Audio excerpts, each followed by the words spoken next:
क्योंकि हमारे बुद्धिजीवियों पर और ख़ास तौर से लेफ़्ट के ऊपर ये एक बहुत बड़ा इल्ज़ाम लगाया जाता है कि ये सिर्फ क्रिटिसाइज़ करते हैं, ये नहीं होना चाहिए, वो नहीं होना चाहिए, ये गलत हो रहा है, वो गलत हो रहा है, पर कभी ये नहीं बात करते कि क्या होना चाहिए, और अगर आप सत्ता में होंगे तो क्या करेंगे, कैसा भारत चाहते हैं। जब मेरे सामने ये सवाल था, और हम में से हर एक के सामने ये सवाल हमेशा रहता है, तो मैंने ये सोचने की कोशिश की कि कैसा भारत नहीं चाहिए। शुरुआत यहाँ से की जाए तो सबसे बड़ा सवाल ये था कि क्या ऐसा भारत चाहिए कि जिसमें प्रधानमंत्री साइंटिस्ट के बीच में, डॉक्टर्स के बीच में जाकर ये कहेंगे गणेश जी प्लास्टिक सर्जरी का प्रमाण नहीं। ऐसा भारत नहीं चाहिए जहां प्रधानमंत्री ये कह रहा हो। ऐसा भारत नहीं चाहिए हमको कि जिसमें प्रधानमंत्री ये कह रहा हो कि ग्लोबल वार्मिंग कुछ नहीं होती, और वो बच्चों को बता रहा हो कि लोग बूढ़े हो जाते हैं तो सर्दी, और वो सर्दी कहते हैं तो सर्दी ज़्यादा लगती है, गर्मी ज़्यादा लगती है।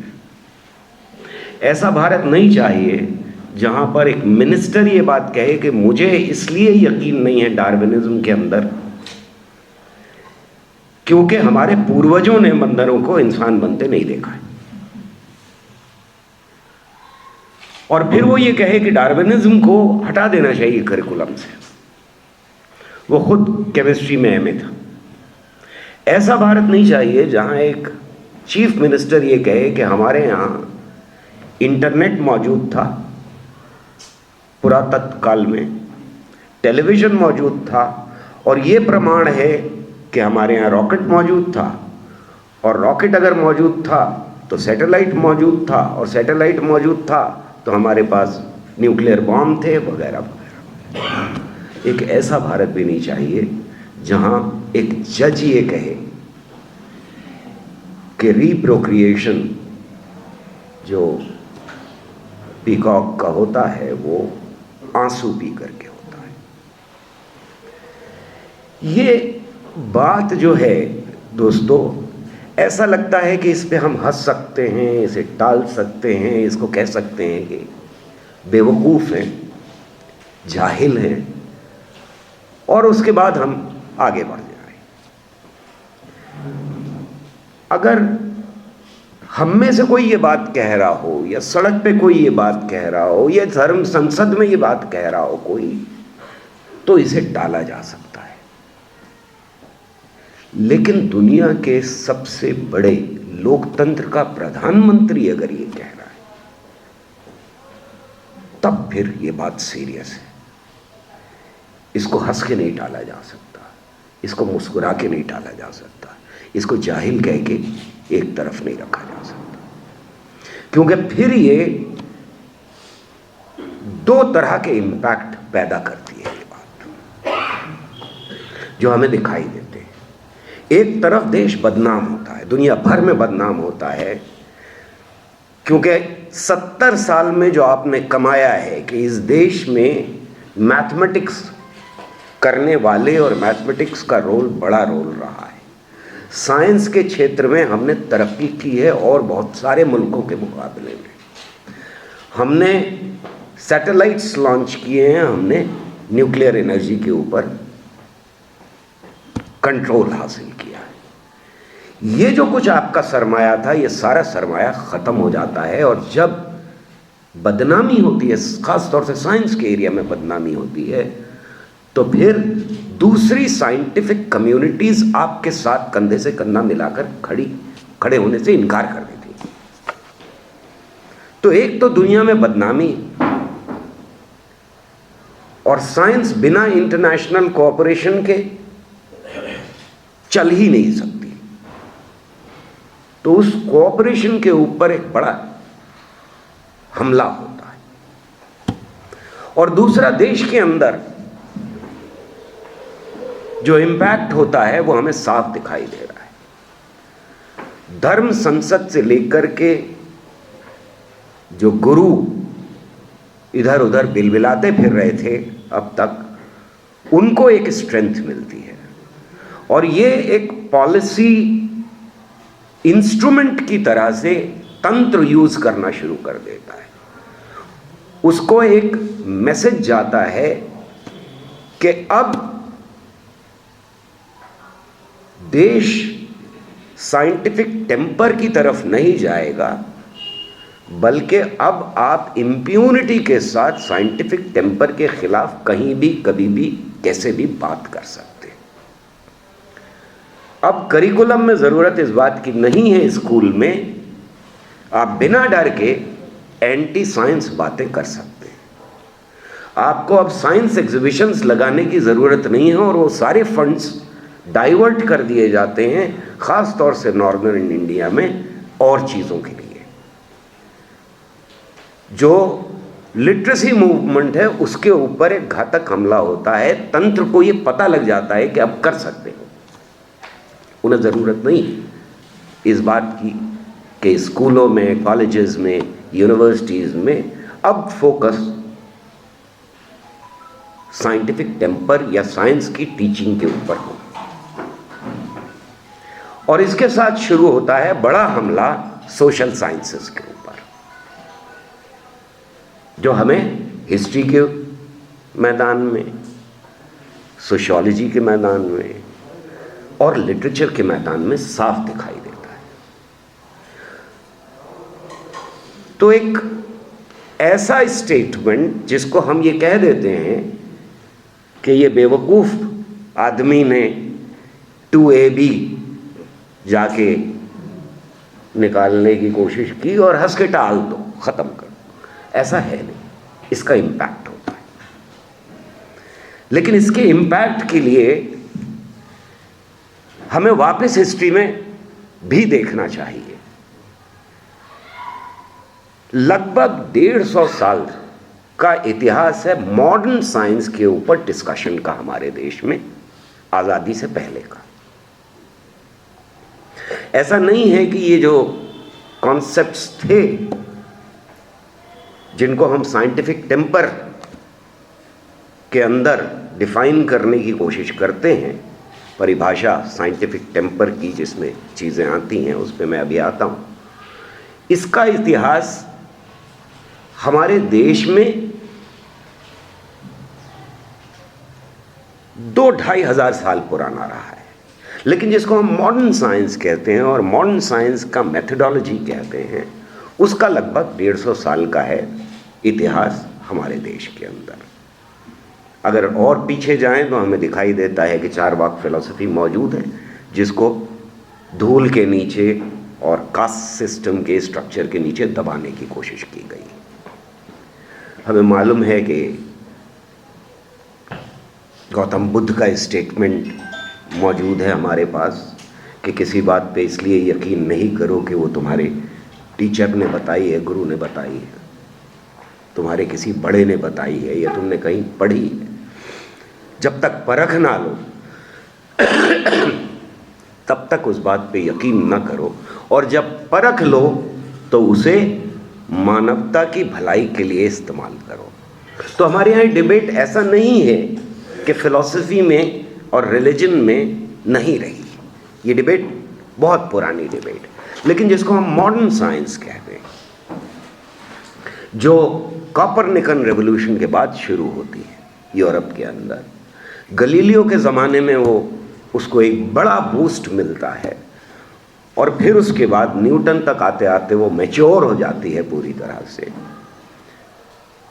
वो हमारे पास ख़ास तौर से फ्रेंच रेवोल्यूशन के बाद दुनिया भर में वो बहुत तीव्रता के साथ आइडियाज़ दोबारा से आने शुरू होते हैं। चीन में अलग तरह से उनकी सोसाइटी रिएक्ट करती है, हमारे देश में अलग तरह से रिएक्ट करती है, अरब वर्ल्ड में अलग तरह से रिएक्ट करती है। लेकिन ये आइडियाज़, ये मानसिकता जो है, जब वो ट्रैवल कर रही है यूरोप से, तो वो एक नई ऊर्जा लेकर के हमारे देश में भी पहुंचती है। हमारे देश में साइंटिस्ट, साइंटिफिक इंस्टीट्यूशंस शुरू होते हैं, एक कम्युनिटी साइंटिस्ट की पैदा होती है, मॉडर्न साइंटिस्ट की पैदा होती है, physics, chemistry, mathematics, zoology, botany, ये सारे डिसिप्लिन्स आने शुरू होते हैं और इनमें काम शुरू होता है और इनके बीच में डिबेट है। और ये जो सेक्शन है जिसको हम साइंटिस्ट के नाम से जानते हैं, उसका बहुत गहरा ताल्लुक है हमारे देश के अंदर फ्रीडम मूवमेंट के साथ। कोई भी बड़ा ऐसा साइंटिस्ट नहीं है 19th और 20th सेंचुरी में, आज़ादी से पहले, जिसका डायरेक्ट ताल्लुक फ्रीडम मूवमेंट के साथ ना रहा। कुछ का ढका छुपा है, कुछ का सीधा ताल्लुक है, कुछ के ऊपर इल्ज़ाम है कि ये टेररिस्ट को सपोर्ट कर रहे हैं, ये फ्रीडम मूवमेंट को सपोर्ट कर रहे हैं, और ये डायरेक्ट इल्ज़ाम लगाए गए। इनको ये चिंता है कि जो मॉडर्न आइडियाज़ आ रहे हैं बाहर से, वो अवाम के बीच में कैसे पहुंचाए जाएं। पर ज़्यादातर जो यूरोप में हमको दिखाई देता है, न्यूटन के पीरियड तक, science upper class, economic class की बात कर रहा हूँ, यूरोप के अंदर साइंस का सारा डिस्कशन उनके बीच में है। जो मूवमेंट हमें आज यहाँ दिखाई दे रहा है, जिसका हिस्सा है हम ज्ञान विज्ञान समिति, वो उस तरह का मूवमेंट नहीं है, ये अपर क्लास तक मौजूद है। हमारे देश में दो स्तर के ऊपर शुरुआत होती है। एक ये अपर कास्ट, अपर क्लास के लोग हैं, उनके बीच में डिस्कशन है कि ये नई चीज़ है क्या, जिसे हम मॉडर्न साइंस कहते हैं, इसे हमें क्या सीखना चाहिए। और वो अंग्रेज़ों के करीब आने के लिए भी इस्तेमाल किया जा रहा है कि हम तुमसे बराबरी हासिल करना चाहते हैं, हमारे लिए ज़रूरी है साइंस एंड टेक्नोलॉजी को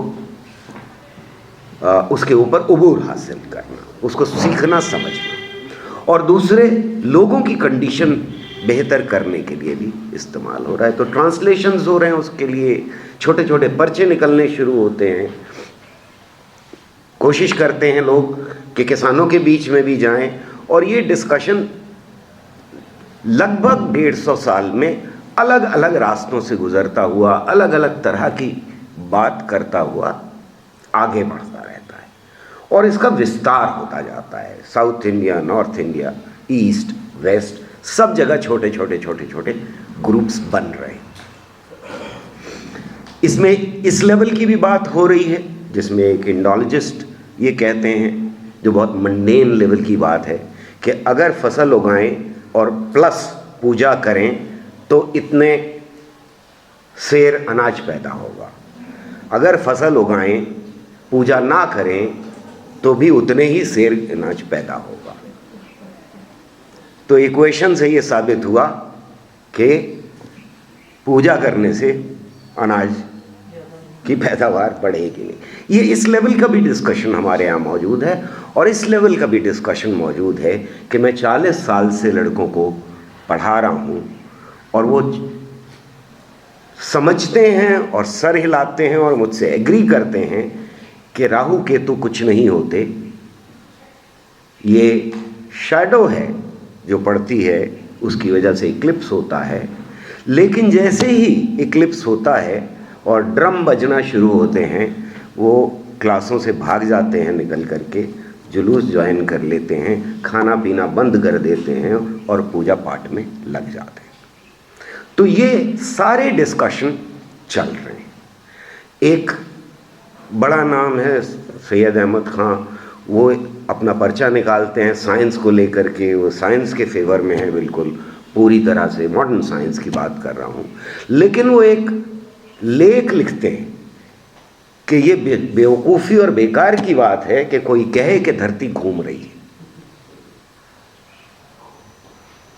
क्योंकि अगर धरती घूम रही होती तो हम अगर गेंद ऊपर फेंकें तो वो हमें कहीं और मिलती, अगर हम पत्थर ऊपर फेंकें तो वो हमें कहीं और मिलता। ये एक लेख वो लिखते हैं अपने साइंस के पर्चे, जो जो जो साइंस का इस तरह का निकाल रहे हैं उसमें। फिर वो यूरोप जाते हैं। यूरोप में जाके वो समझने की कोशिश करते हैं कि ये है क्या किस्सा। हिंदुस्तान में नहीं समझ में आया उनकी उस वक्त। और ये मैं 150 साल पुरानी बात कर रहा हूँ, 250 साल पुरानी बात कर रहा हूँ।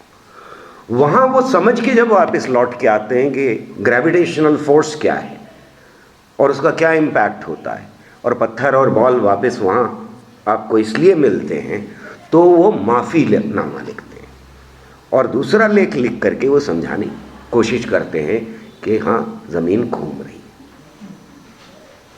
सोचिए, आर्यभट्ट का ज़माना जहाँ वो ये कह रहा है कि शायद ज़मीन घूम रही है, ये धरती घूम रही है और चांद तारे स्थिर हैं, और उसके 600-700 साल बाद सैयद अहमद खान इस देश के अंदर वही बात कह रहे हैं, धरती स्थिर है, और फिर वो समझने की कोशिश कर रहे हैं। तो ये डिबेट बहुत रिच डिबेट है। ये जो बातचीत हो रही है इस पूरे पीरियड में, बहुत शुक्रिया, ये जो बातचीत हो रही है इस पूरे पीरियड में, ये बड़ी रिच डिबेट है। लेकिन साइंटिफिक टेम्पर की बात कब शुरू होती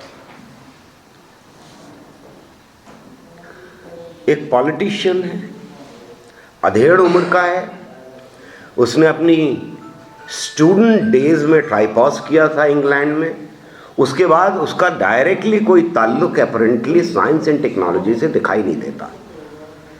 हिंदुस्तान में वो बार बार जेल जा रहा है, वो पॉलिटिक्स कर रहा है, वो साइंस नहीं कर रहा है, उसकी साइंस छूट चुकी है, और वो जेल में बैठ के एक किताब लिखना शुरू करता है। वो किताब हिस्ट्री की बेहतरीन किताबों में से एक किताब बनती है, और वो जेल के अंदर इस किताब में 10 पेज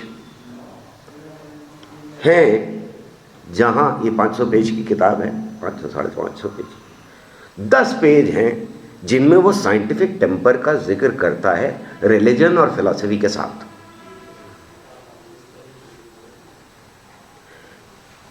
ये अद्भुत बात है कि एक पॉलिटिशियन अपनी किताब में साइंटिफिक टेम्पर को डिफाइन करता है। इससे पहले सारे नाम साइंटिफिक मेथड हैं, साइंटिफिक वे ऑफ लुकिंग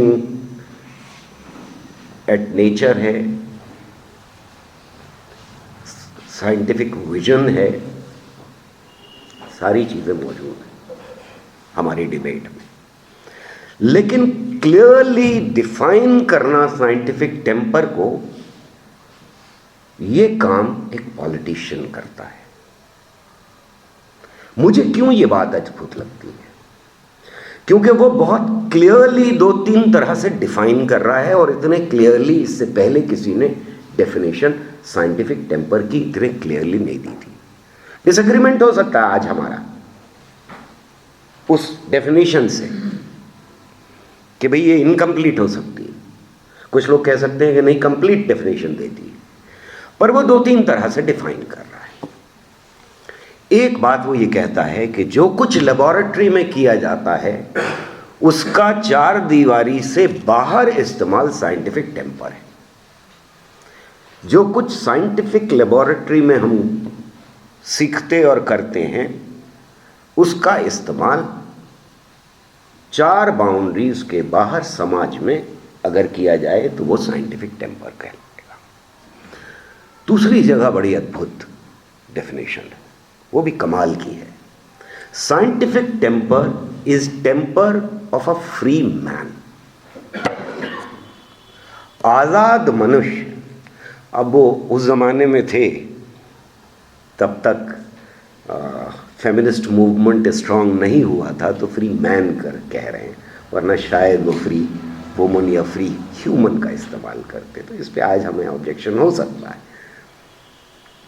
पर फ्री मैन का मतलब क्या है? कह रहे हैं कि इंसान आज़ाद हो ही नहीं सकता अगर वो साइंटिफिकली टेम्पर्ड नहीं है, और अगर वो आज़ाद नहीं है तो वो साइंटिफिकली टेम्पर्ड नहीं हो सकता। ये दोनों चीज़ें आपस में आईने की तरह से। अगर आप ना हो तो इमेज नहीं होगी, और इमेज ना हो तो आप भी नहीं होंगे। तो ये कमाल की डेफिनेशन है, इतनी खूबसूरत, इतनी छोटी डेफिनेशन साइंटिफिक टेम्पर की देना मुश्किल काम था। सोच की आजादी साइंटिफिक टेम्पर है, और साइंटिफिक टेम्पर अगर नहीं है तो सोच की आजादी हो ही नहीं सकती। तीसरी जगह थोड़ी सी लंबी डेफिनेशन है, मुझे पूरी याद नहीं है, मुझे लेके आनी चाहिए थी।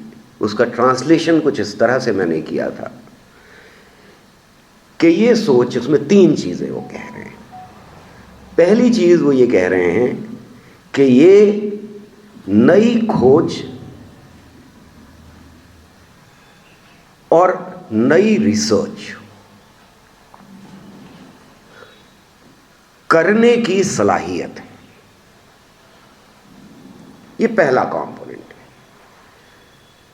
है। दूसरा कंपोनेंट है कि ये नई रिसर्च की रोशनी में, नए डेटा की रोशनी में, और इस बात को जेसी बोस ने भी कहा है अपनी किताब में, नए डेटा और नई खोज की रोशनी में पुराने मान्यताओं को छोड़ने की हिम्मत है।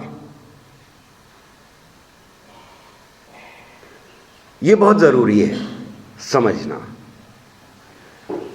ये सिंदूर लगाने, हाथ जोड़ने, जब मंदिर या दरगाह के सामने से गुजर रहे हैं से लेकर के, और होम्योपैथी में यकीन रखने से लेकर के, और आज की पूरे मॉडर्न हेल्थ सिस्टम में यकीन रखने से लेकर के, हर चीज के ऊपर अप्लाई हो रही है कि आपके अंदर हिम्मत होनी चाहिए कि आप पुरानी मान्यताओं को छोड़ दें अगर नया डेटा और नई खोज आपके सामने है, जो इंसान के लिए, किसी समाज के लिए सबसे मुश्किल काम होता है। और तीसरी चीज कह रहे हैं कि ये दिमाग को और अपनी जिंदगी को अनुशासित रखने के लिए, और अनुशासन साइंटिफिक मेथड के थ्रू अनुशासित रखने की सलाहियत है। और इसके आगे लिखते हैं कि ये तीनों चीजें सिर्फ नेचर के और दुनिया के बड़ी मसलों को हल करने के लिए नहीं जरूरी है, बल्कि हमें अपनी जिंदगी गुजारने के लिए भी इन तीनों चीजों की जरूरत है। ये इनसाइट किसी साइंटिस्ट से नहीं आ रही। ये पूरी की पूरी डिबेट जो है 150 साल की, उसका निचोड़ है, और ये एक पॉलिटिशियन दे रहा है। मैं क्यों इस बात पे जोर दे रहा हूं बार बार कि ये पॉलिटिशियन कर रहा है हमारे देश में, ये अद्भुत बात है। इसकी वजह सिर्फ ये है कि हमें समझना जरूरी होगा कि साइंटिफिक टेम्पर का प्रोजेक्ट एक पॉलिटिकल, सोशल और कल्चरल प्रोजेक्ट है। यह सिर्फ साइंटिफिक प्रोजेक्ट नहीं है। अगर हमको समाज को सोशली, कल्चरली और पॉलिटिकली ढालना है तो हमें इन तीनों एरियाज में साइंटिफिक टेम्पर की जरूरत है।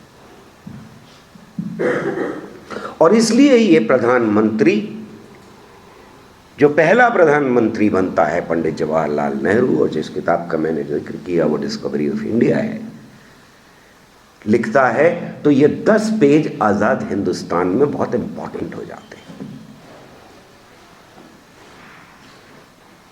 इसके अराउंड लगातार कॉन्फ्रेंसेस, वर्कशॉप्स, इस आइडिया के साथ रेजोल्यूशंस वगैरह वगैरह डिस्कशन शुरू होता है हमारे देश के अंदर,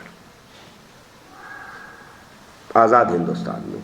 और इसकी सिर्फ वजह ये नहीं है कि ये पहले प्राइम मिनिस्टर ने दिया, वो भी वजह है, जाहिर है कि पहले प्राइम मिनिस्टर का कहना बड़ी बात है, और बहुत सारे लोग सिर्फ इस वजह से भी इस पे डिस्कशन करते हैं कि वो first prime minister of India, unchallenged एक लीडर है इस देश का, गांधी के बाद सबसे बड़ा नाम,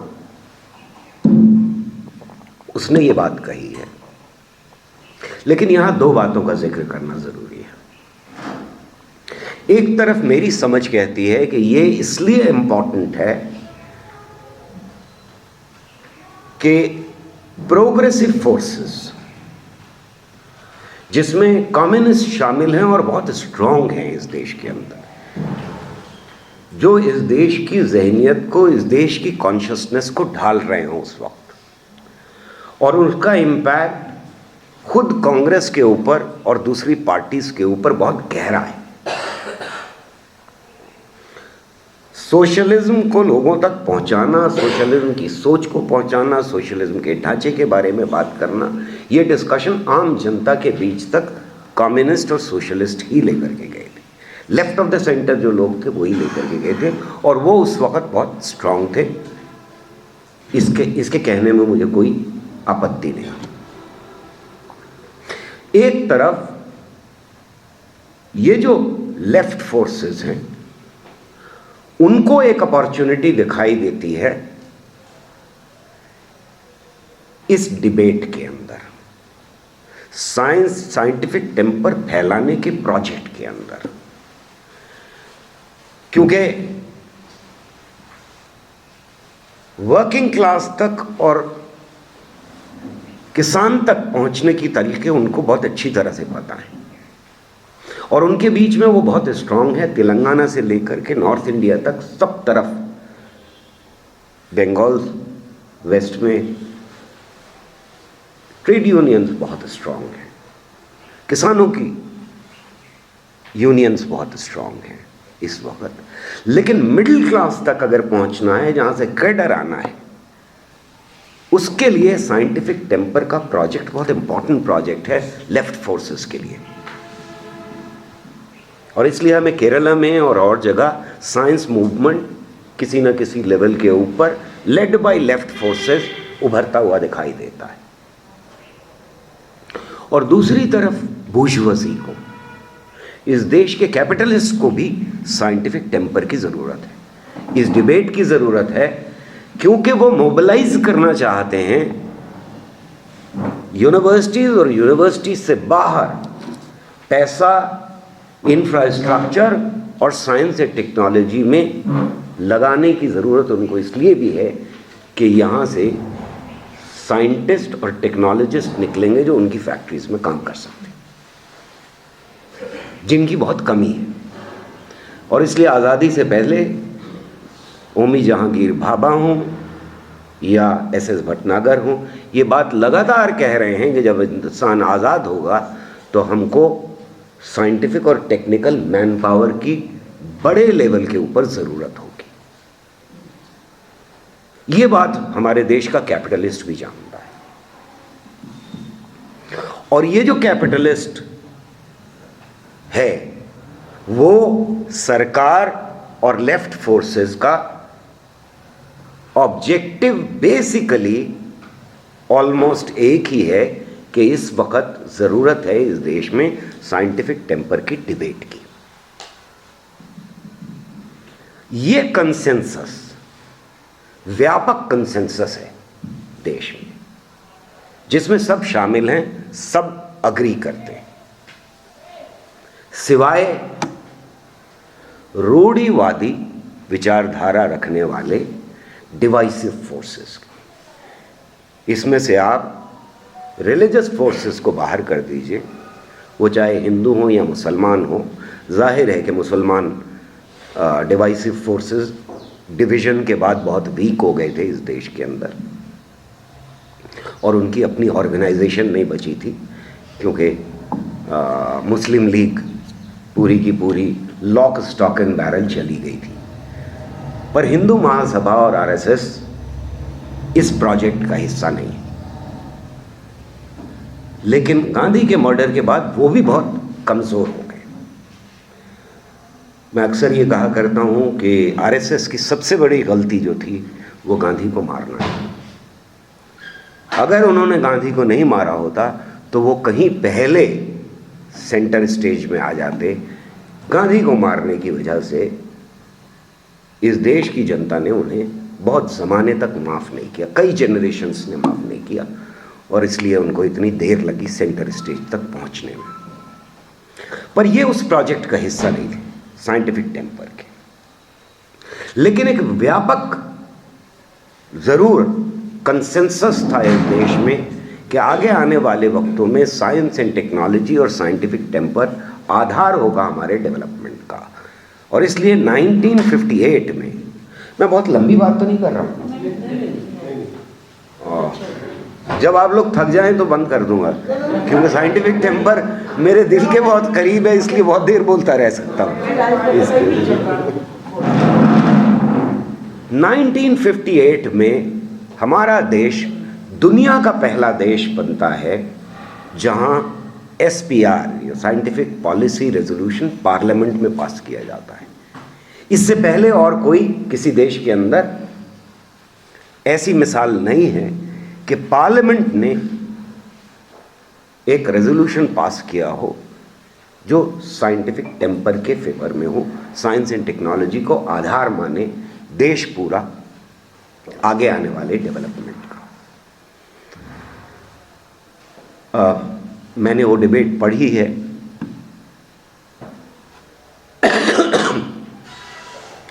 जो प्रोसीडिंग्स हैं उनको देखा है, कुछ थोड़ा बहुत छाना है उनको। तो आज इमेजिन करना मुश्किल है कि साइंटिफिक पॉलिसी रेजोल्यूशन जैसा कोई रेजोल्यूशन पार्लियामेंट में पास किया जा सकता है। मैं नहीं समझता कि आज वो परिस्थितियां हैं कि देश में उस रेजोल्यूशन को आज हम पास करवा पाएं पार्लियामेंट के अंदर। लेकिन आज तो हम अपना कॉन्स्टिट्यूशन भी पास नहीं करवा सकते। नेहरू जाहिर है कि और साइंटिस्ट के साथ मिल करके इस रेजोल्यूशन को बनाया होगा, लेकिन नेहरू बेसिकली इसके आर्किटेक्ट हैं।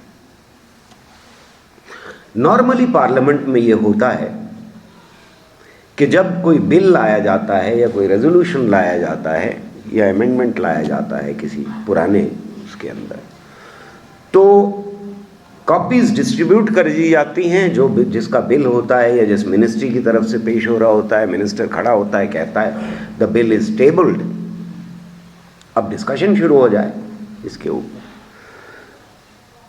ये अकेला मुझे मिला है, मुझे और कोई मिल नहीं पाई है मिसाल, जिसमें कि प्राइम मिनिस्टर इस रेजोल्यूशन के लिए खड़े होते हैं और प्राइम मिनिस्टर ये कहते हैं कि इस रेजोल्यूशन का हर एक लफ्ज इंपॉर्टेंट है। Every word of this particular resolution is important for the nation and future of the country, and therefore I will read the entire resolution. और प्राइम मिनिस्टर खड़े होकर के पूरा का पूरा रेजोल्यूशन पढ़ते हैं। और कोई ऐसी मिसाल नहीं है जहां पे पूरा रेजोल्यूशन या पूरा अमेंडमेंट बिल पढ़ा गया। वो इसको पढ़ने के बाद जब डिबेट शुरू होती है, तब नॉर्मली क्या होता है पार्लियामेंट के अंदर? नॉर्मली ये होता है कि ऑपोजिशन खड़ा होता है, कहता है ये सेंटेंस नहीं होना चाहिए, ये पैराग्राफ हटाओ यहाँ से, ये बदलो वो बदलो, अमेंडमेंट्स दिए जाते हैं और फिर वो सिलेक्ट कमेटी के पास भेज दिया जाता है और वगैरह वगैरह। वो पूरा प्रोसेस चलता है, आपस में खूब रज़ाकशी होती है। पर यहाँ जो अपोजिशन है वो प्राइम मिनिस्टर के ऊपर, कांग्रेस के ऊपर ये इल्ज़ाम लगाता है कि ये रेजोल्यूशन आप पहले क्यों नहीं लेकर के आए? आपको ये रेजोल्यूशन पहले लेकर के आना चाहिए था। अगर ले आते तो 2 रोलिंग प्लान जो फेल हुए हैं वो नहीं होते। इस रेजोल्यूशन के बाद इस डिबेट में खुलेआम ये कहा जाता है कि आप ये रेजोल्यूशन यहाँ पेश कर रहे हैं और उधर इलाहाबाद में कुंभ मेला हो रहा है जहाँ पर सब नॉन साइंटिफिक बातें की जा रही हैं, जहाँ भ्रांतियाँ फैलाई जा रही हैं और ऑपोजिशन गुस्सा है कि ये कैसे होने दिया जा रहा है देश के अंदर। आज इमेजिन कर सकते क्या कि कोई पार्लियामेंट में खड़ा होकर ये कहेगा कि Kumbh Mela is the center of anti-science activities. और बंद करो इसे, हो ही नहीं सकता। मैं सिर्फ इस तरफ आपका इशारा आपको पहुंचाना चाहता हूं कि एक बड़ा कंसेंसस है देश के अंदर के कमर कस लो, साइंस एंड टेक्नोलॉजी को सपोर्ट करना जरूरी है। ये वो देश है जिस देश में 29% जीडीपी पूरी दुनिया की प्रोड्यूस हो रही थी अंग्रेजों के आने से पहले।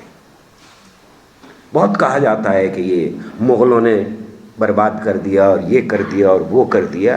ये मुगलों का पीरियड है कि 1/4 दुनिया की दौलत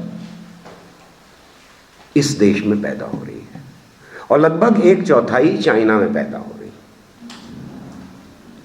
ब्रिटिश राज से पहले। और ब्रिटिश के जाने के वक्त 0.1% पे आ गए। तो उन्होंने पूरी तरह से चूस लिया है, खत्म कर दिया है, पहलों तक नहीं, रौंद दिया है। और तब हमारा देश ये कह रहा है कि आगे आने वाले वक्तों में हमारे देश के अंदर डेवलपमेंट का सारा आधार साइंस एंड टेक्नोलॉजी होगा और हमें कमर कसनी होगी। और इस पे सेंटरिस्ट, हमारा कैपिटलिस्ट और हमारा लेफ्ट इसके ऊपर सहमत है। और तब हमें वाइट रेवोल्यूशन और ग्रीन रेवोल्यूशन और न्यूक्लियर टेक्नोलॉजी और स्पेस टेक्नोलॉजी और हेल्थ का एरिया, आईआईटीज का क्रिएशन वगैरह वगैरह, ये सब कुछ दिखाई देता है। इनके अपने क्रिटिसिज्म है हमारे साथ, लेकिन एक गरीब मुल्क जिसको पूरी तरह से तहस नहस कर दिया गया है, वो ये प्रण ले रहा है और इस बात पे कंसेंसस है उसका कि अब साइंस एंड टेक्नोलॉजी और साइंटिफिक टेम्पर आधार होगा। दोस्तों, ये कंसेंसस 70s के करीब, जब एक तरफ साइंस मूवमेंट बहुत तेजी से डेवलप हो रहा है, तब एक ग्रुप इंटेलेक्चुअली पहली बार इसे चैलेंज करता है। और जब साइंटिफिक टेम्पर स्टेटमेंट 1981 में एक ग्रुप देता है और ड्राफ्ट करता है और उसको सर्कुलेट करता है, तब दूसरी तरफ से आरएसएस इस इंटेलेक्चुअल ग्रुप के साथ मिल करके, जिसमें आशीष नंदी वगैरह वगैरह शामिल हैं, इंटेलेक्चुअली चैलेंज करते हैं। इससे पहले इंटेलेक्चुअली चैलेंज करने की आरएसएस की हिम्मत भी नहीं है। और यहां से वो जो कंसेंसस है वो टूटता है पहली बार इस मुल्क में। और याद रखिए, यही पीरियड है जब बाबाओं के बीज पूरे देश में फैलना शुरू होते हैं। बाबा भी स्ट्रांग नहीं है, लेकिन बाबाओं के बीज जरूर डल चुके हैं और उसमें कांग्रेस शामिल है, खुद इंदिरा गांधी पर्सनली शामिल है। याद कीजिए, ये पीरियड है जिसको मैं जागरण के पीरियड से याद करता हूँ। 80s के पीरियड में नॉर्थ इंडिया में हर गली कूचे में, जो बाद में साथी पैदा हुए हैं उनको याद नहीं होगा, लेकिन जो हम लोग उम्र रसीदा हैं वो ये जानते हैं कि नॉर्दर्न इंडिया में हर कॉर्नर में, हर गली कूचे में जागरण हो रहे हैं, अखंड पाठ हो रहे हैं। आज नहीं दिखाई दे रहे क्योंकि उनकी ज़रूरत ख़त्म हो चुकी है, पर उस वक्त हो रहे हैं। ये वो पीरियड है जब रामायण सीरियल की शुरुआत होती है, उसके बाद महाभारत सीरियल आता है, और उसके बाद या एक बाढ़ सी आती है जो अडवाणी की यात्रा में कल्मिनेट होती है। और यही पीरियड है जब बाबाओं का उदय पूरी शान के साथ एक्सेप्टेबल हो जाता है। हर कोने खदरे में बाबा मौजूद हैं और धीरे धीरे ये बाबा न सिर्फ वेल्थ अमास करते हैं, और इतने बड़े हो जाते हैं कि इनका साल का टर्नओवर इसरो के बजट से, एटॉमिक एनर्जी के बजट से, डीआरडीओ के बजट से ज़्यादा हो जाता है। बल्कि ये लार्ज लेवल के ऊपर पॉलिटिकल पावर भी विल्ड करते हैं। ये बाबा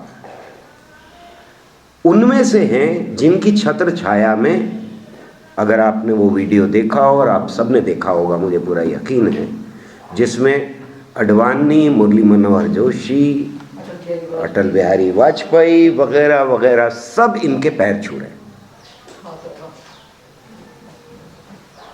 हमारे प्राइम मिनिस्टर भी इनके पैर छू करके बड़े हो रहे हैं। तो एक तरफ वो पॉलिटिकल लीडरशिप है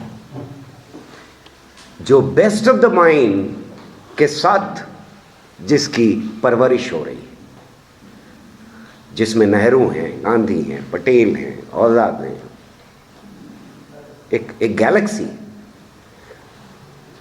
पर नेहरू ने साइंटिफिक टेम्पर की बात और उसकी डेफिनेशन सिर्फ इस वजह से नहीं दे दी कि वो एक बहुत महान पॉलिटिशियन थे,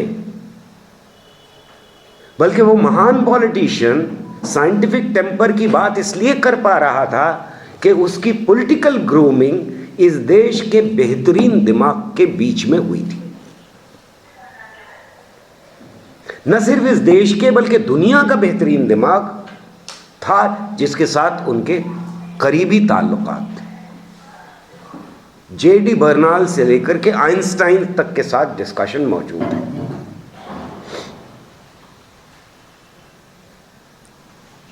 तो एक तरफ वो लीडरशिप है जिसकी परवरिशी बेहतरीन साइंटिस्ट, बेहतरीन आर्टिस्ट, बेहतरीन पोएट्स, बेहतरीन राइटर्स के बीच में हो रही है, और दूसरी तरफ ये लीडरशिप है जो आज हमें दिखाई दे रही है सेंटर में इस देश के, जिसकी परवरिश बाबाओं के बीच में।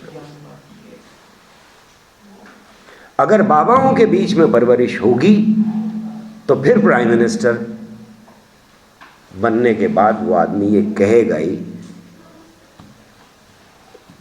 कि प्लास्टिक सर्जरी होती थी। हमारे यहाँ एक विमान था जो ऊपर भी जा सकता था, नीचे भी जा सकता था, साइडवेज भी उड़ सकता था, और इंटरप्लैनेटरी मोशन पॉसिबल था। हवाई जहाज कर सकता था। अब हवाई जहाज की डेफिनेशन यही है कि वो हवा में ही चल सकता है। वो कैसे इंटरप्लैनेटरी मोशन करता था पता नहीं, और ना इसके जानने की ज़रूरत है उस प्राइम मिनिस्टर को। हम यहाँ पहुँचे तो लड़ाई मुश्किल से मुश्किल तर होती जा रही है।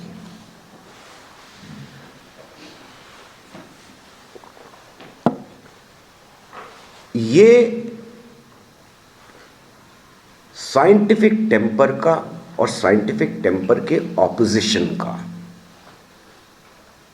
राजनैतिक रूप है।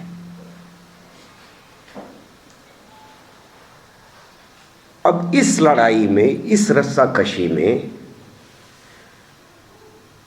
अक्सर ये सवाल पूछा जा सकता है कि भाई आप तो मतलब क्यों इस तरह से राजनैतिक मामला बना रहे हैं, न्यूटन के कॉन्सेप्ट बताओ, आइंस्टाइन की E=mc² समझा दो, और A+B² की सही डेफिनेशन, सही एक्सपेंशन बता दो, सब ठीक हो जाएगा, ये तो साइंटिफिक प्रोजेक्ट है। लेकिन हमें ये समझना चाहिए कि अभी प्रमोद ने आपके सामने 4 नाम रखे थे, दाभोलकर, कलबुर्गी, अंसारी। ये लोग क्या कर रहे थे? ये लोग साइंटिफिक टेम्पर और साइंटिफिक रैशनैलिटी को लोगों तक पहुंचाने की कोशिश कर रहे थे, जैसे हमारे सारे दोस्त यहां बैठ के कर रहे हैं। तो कोई इतना उत्तेजित कैसे हो सकता है कि इनकी जान ले ले? और ये सिर्फ अगर महाराष्ट्र और कर्नाटका की बात होती तो ठीक है, वहां पर हो सकते कुछ पागल लोग, लेकिन यही फिनोमेना हमको पाकिस्तान में दिखाई देता है। 12 लोगों का कत्ल हुआ है पिछले 10 सालों में, और यही फिनोमेना हमको बांग्लादेश में दिखाई देता है। वहाँ भी 12 लोग मारे गए और बहुत सारे लोगों को देश छोड़ना पड़ा है।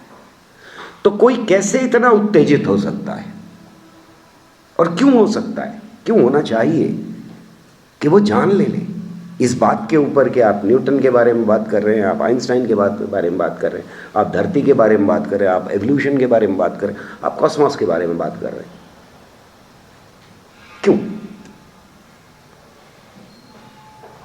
वजह यह है कि जब हम साइंटिफिक टेम्पर की बात करते हैं, जब हम साइंस ले जाने की बात करते हैं लोगों तक, तो समाज का पावर बैलेंस जो चला आ रहा है सदियों से, वो बिगड़ना शुरू हो जाता है। जब आप ये बात करते हैं कि सबके खून का रंग लाल ही नहीं है, बल्कि जातों में खून को नहीं बांटा जा सकता, उसकी साइंटिफिक कैटेगरीज बनानी ज़रूरी है। क्योंकि अगर ज़िंदगी बचानी है तो जातों की कैटेगरी से ज़िंदगी नहीं बचा सकते आपको साइंटिफिक कैटेगरी बना करके तभी ज़िंदगी किसी की बचा सकते हैं। ये जात का जो स्ट्रक्चर है उसको चैलेंज करता है, ये उन लोगों की अथॉरिटी को चैलेंज करता है जो बाबाओं के रूप में उभर रहे हैं, जो पाकिस्तान में धर्म का इस्तेमाल करके सत्ता चलाना चाहते हैं। और ये पूरा स्ट्रक्चर जो प्राइम मिनिस्टर के लेवल से लेकर के, और हमारे दो जो हैं उनका इकोनॉमिक स्ट्रक्चर वो भी इसी में इंक्लूड कर लेते, वहाँ से लेकर के और गांव के लेवल तक जो ढांचा खड़ा है उसको चैलेंज करता है। और इसलिए मुझे इस बात का फख्र है कि मैं उस मूवमेंट का हिस्सा रहा हूँ और उन दोस्तों के बीच में हूँ जो इस पावर स्ट्रक्चर पर गहरी मार कर रहे हैं।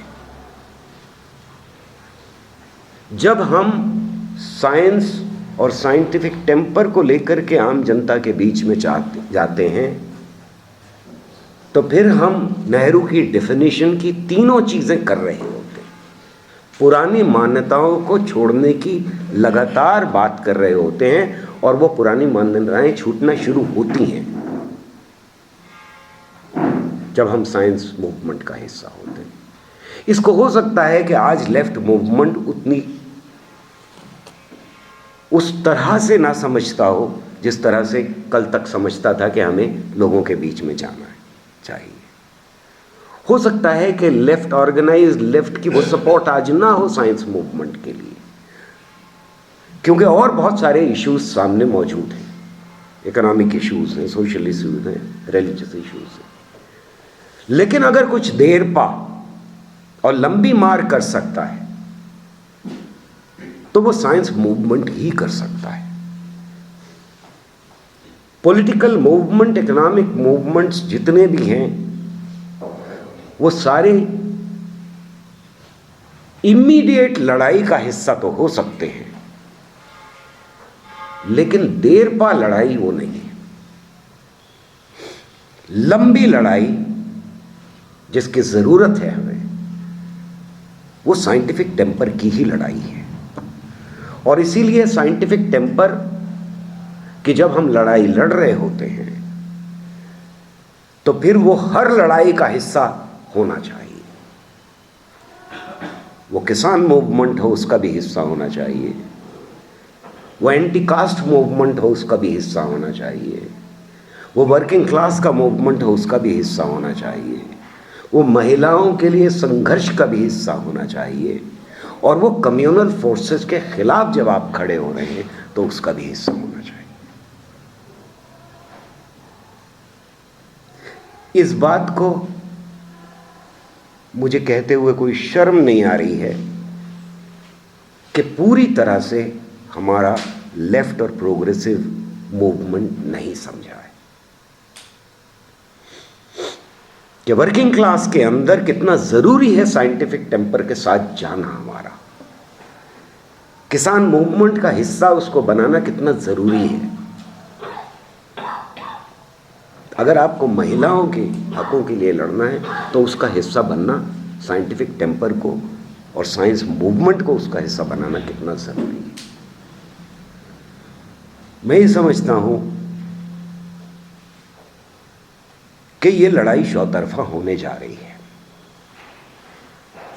खास तौर से बाबा जो अब ह्यूज पॉलिटिकल पावर वील्ड करते हैं, जिनके हाथों में है, और हरियाणा में तो हम जानते ही हैं किस तरह से पूरी की पूरी कैबिनेट एक रेपिस्ट के पैर छूने के लिए उसके अरेस्ट से पहले गई थी। तो हमें पॉलिटिकली ये समझना होगा कि इस प्रोजेक्ट के बिना हम जीत नहीं सकते,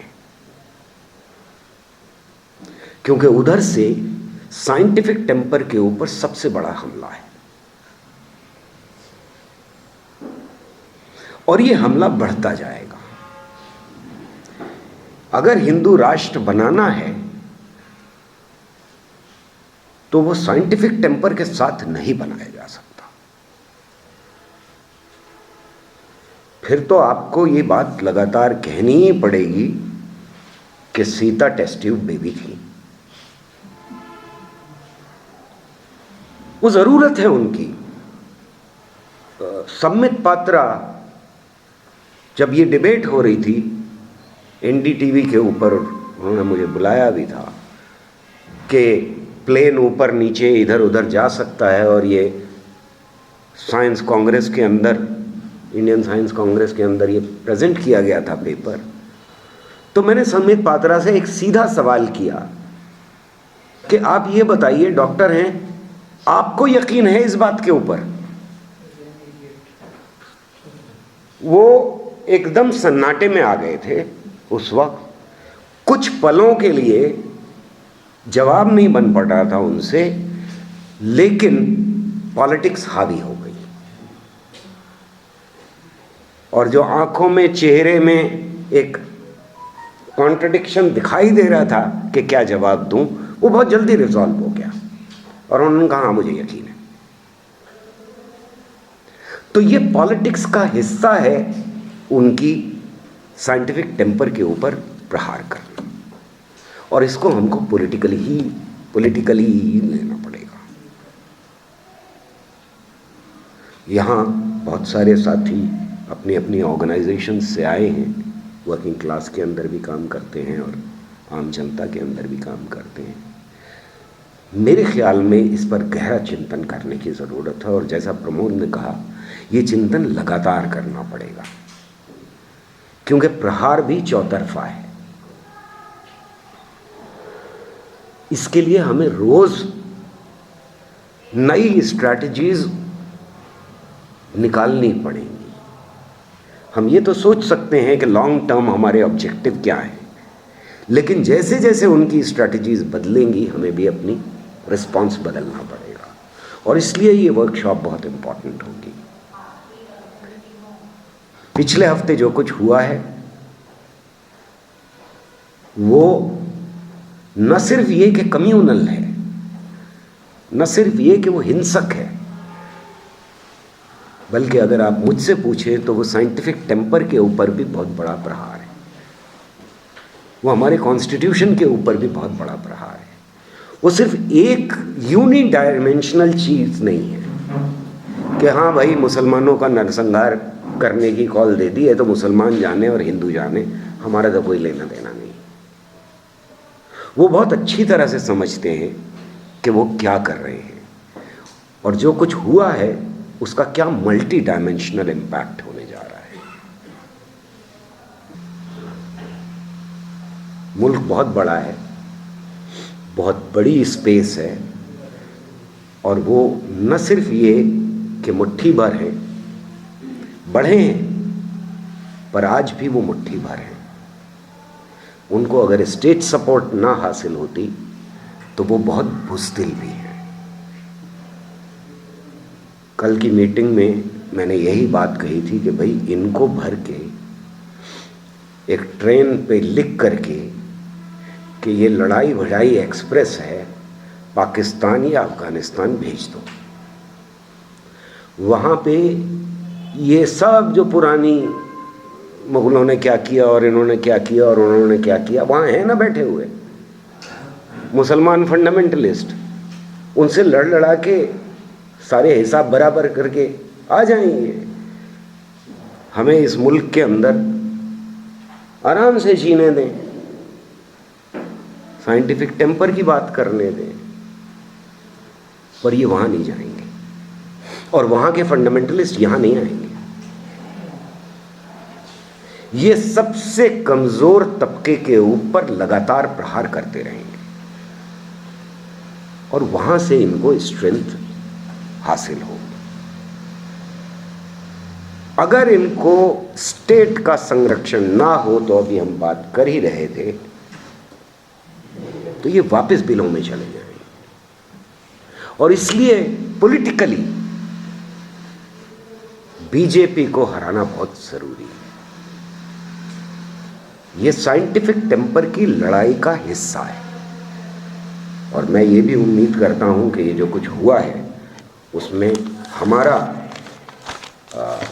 जो साइंटिफिक टेम्पर का जो पूरा मूवमेंट है वो इस बात की मांग करेगा कि जिन लोगों ने वहाँ स्टेटमेंट्स दिए हैं उनको फौरन जेल में भेजा जाए। ये भी हमारी ही जिम्मेदारी होगी। आखिरी बात जो मैं कहना चाहता हूँ वो ये है कि साइंस मूवमेंट अपने अंदर पॉलिटिकल पार्टी नहीं, एनजीओज अपने अंदर पॉलिटिकल पार्टीज नहीं होते, महिला समितिज अपने अंदर पॉलिटिकल पार्टीज नहीं होती। बहुत कॉन्शियस होना चाहिए हमको इस बात का कि हम जो कुछ कर रहे हैं उसका फायदा या नुकसान किसी ना किसी पॉलिटिकल पार्टी को होगा, पर यह काम पॉलिटिकल है। पता नहीं मैं अपनी बात को साफ तरीके से कह पा रहा हूं या नहीं कह पा रहा हूं। यहां बैठे हुए लोगों में से कोई इलेक्शन नहीं लड़ने जा रहा। मान लीजिए कि कल को सीपीएम सीपीआई स्ट्रांग होते हैं तो वो आपकी बात चीज का फायदा उठाएंगे, तब भी आप इलेक्शन नहीं लड़ रहे होंगे। हो सकता है कांग्रेस को फायदा पहुंचे, हो सकता है कि साइकिल को फायदा पहुंचे, हो सकता है हाथी को फायदा पहुंचे, पर फायदा पहुंचेगा किसी और को। हमारा काम है इस लड़ाई में कॉन्शियसनेस बदलने का काम। कभी कभी हम बहुत जोश में आ जाते हैं और ऐसा लगता है कि हम पॉलिटिकल पार्टी हैं, नहीं, पर यह कॉन्शियसनेस बदले बिना पॉलिटिकल पार्टीज को नहीं बदला जा सकता। और एक बहुत भयानक जो सिचुएशन पैदा हुई है वो ये हुई है कि अवाम में उन्होंने कॉन्शियसनेस बदली हो या ना बदली हो, बीजेपी और आरएसएस ने पॉलिटिकल पार्टीज के बीच में कॉन्शियसनेस को और कल्चर को, पॉलिटिकल कल्चर को बदला है। और इस वजह से हमें ये साफ दिखाई देता है कि चाहे वो केजरीवाल हो, चाहे वो दोनों भाई बहन हो,